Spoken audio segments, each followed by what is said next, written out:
성완종 리스트 1심 재판에서 홍준표 지사가 징역 1년 6월에 실형을 선고받았습니다. 재판부는 홍 지사가 1억 원을 받은 것으로 판단했습니다. 유죄 선고에 따라 홍 지사는 내년 새누리당 대선 경선 참여가 어렵게 되고 사퇴 압력에도 직면해 정치 생명에 중대 고비를 맞게 됐습니다. 현재 진행 중인 홍 지사 주민 소환 투표 발의가 이루어질 경우에는 이번 유죄 판결이 투표에도 큰 영향을 주게 될 것으로 보입니다. 남해안 바닷물의 채취가 이번 달부터 중단돼 건설 현장에서 공사 차질 우려가 커지고 있지만 정부는 대책이 없습니다. 안녕하십니까. 이어서 경남 소식입니다.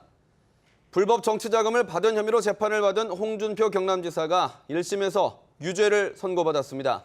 재판부는 증인 진술과 사실관계를 볼 때 홍 지사가 1억 원을 받은 사실이 인정된다고 판단했습니다. 이에 홍 지사는 즉각 항소하겠다고 밝혔습니다. 보도에 박상현 기자입니다. 고 성완종 전 경남기업 회장으로부터 불법 정치자금 1억 원을 받은 혐의로 기소된 홍준표 경남지사가 1심에서 징역 1년 6월에 실형을 선고받았습니다. 재판부는 성 전 회장이 검찰 조사와 죽기 직전 인터뷰에서 돈 전달 사실과 시점을 정확히 진술했고 경남기업의 비자금 조성 과정도 진술을 뒷받침한다고 봤습니다.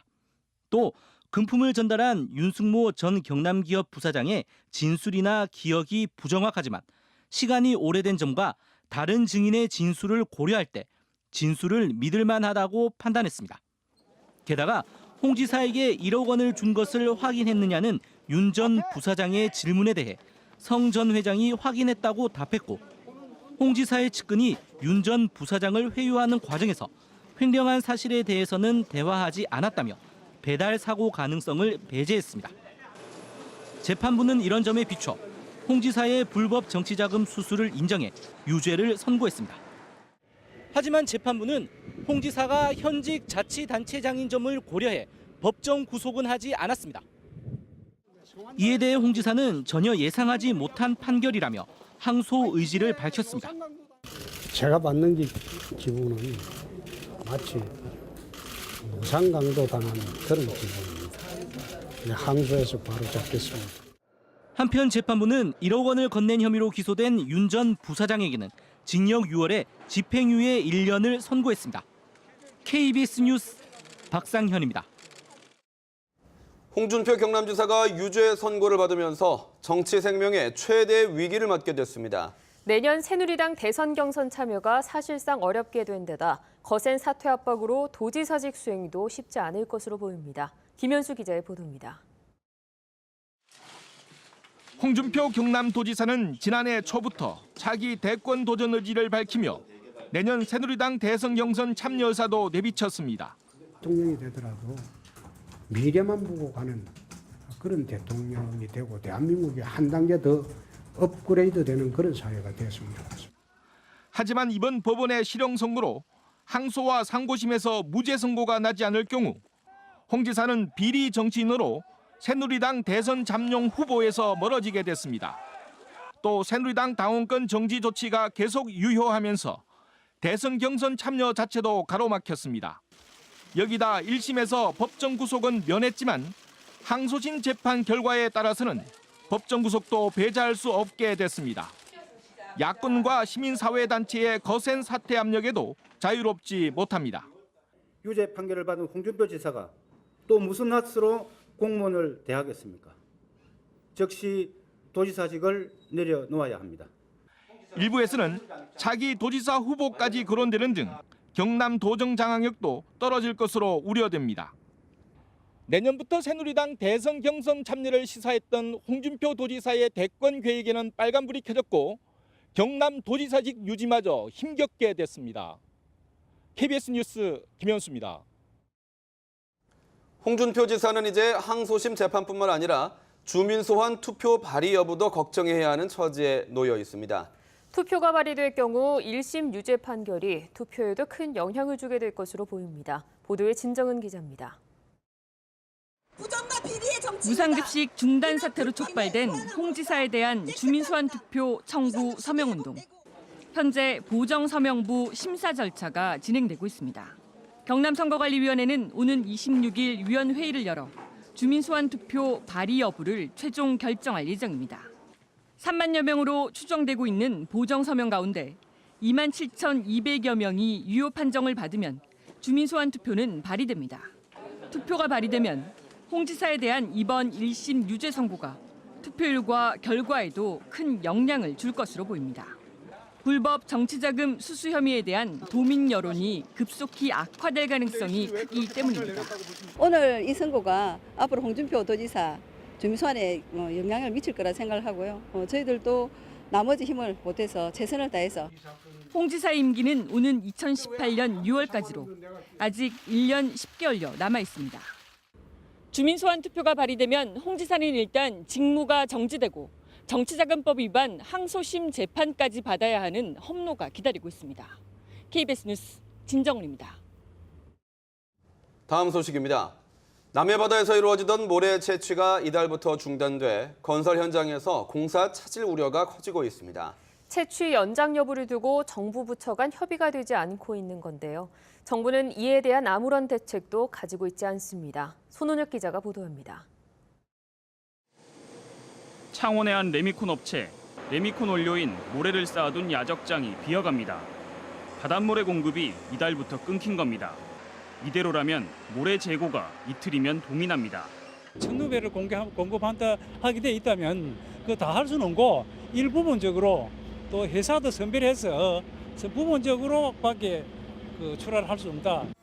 남해 배타적 경제 수역에서 모래 채취가 시작된 것은 지난 2001년. 국토교통부가 기간 연장을 하려면 해양수산부의 협의 의견이 필요한데 두 부처가 줄다리기 하는 사이 기간은 지난달 31일로 끝났습니다. 쟁점은 지난해 나온 어업 피해 조사에 대한 재검증 여부. 어업 피해가 미미하다는 결과에 대해 해수부는 자체 검증 결과 과학적이지 못하다는 전문가 의견이 나왔다며 재검증을 하자고 합니다. 반면 국토교통부는 공인된 기관의 조사 결과인 만큼 재검증을 수용할 수 없다는 입장입니다. 4월부터 시작된 협의가 지지부진하면서 관련 업체의 피해가 예상되는데도 모래 수급에 대한 대책은 마련돼 있지 않습니다. 그러니까 안 되면 플랜 B가 있는지 그게 궁금한 거거든요. 저 힘들다니까 그러니까 그게. 남의 알고는 이게 지금 대안이 없어요. 일부 어민들은 채취 연장에 반대하며 다른 공급처를 찾는 등 근본적인 문제 해결을 요구합니다. 정부 부처 간의 갈등으로 어민의 불만은 쌓이고 건설업계 피해 우려가 커지고 있습니다. KBS 뉴스 손원혁입니다.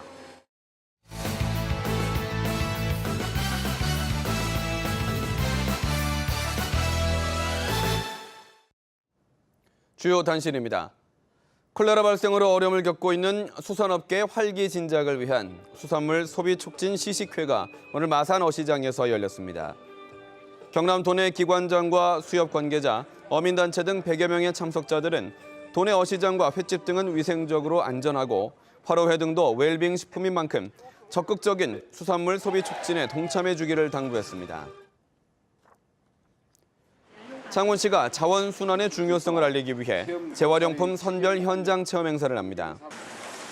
오늘은 창원시의회 환경해양농림위원회 소속 시의원 10명이 스티로폼 이물질 제거 등 재활용 쓰레기 선별 작업을 했고 유치원생 20명이 재활용 스티로폼 상자로 화분 만들기 체험을 했습니다. 창원시 재활용 선별 시설에서는 지난해 캔과 공병 등을 선별해 23억 원의 매각 수입을 올렸습니다. 제6회 K-POP 월드 페스티벌 창원이 오는 30일 창원 종합운동장에서 개최됩니다. KBS와 외교부 등이 공동 주최하고 창원시와 경남은행이 후원하는 이번 행사에는 전 세계 66개국에서 예선을 치른 15개 팀이 본선에서 실력을 겨루고 특별 무대로 EXID와 트와이스, 방탄소년단 등 인기 아이돌 그룹이 공연합니다. 2016 K-POP 월드 페스티벌 창원은 다음 달 16일 KBS 2텔레비전을 통해 방송될 예정입니다. 창원시가 시 외곽 보전산지 해제 지역에 용도를 부여해 토지 주인들의 재산권 행사가 쉬워질 전망입니다.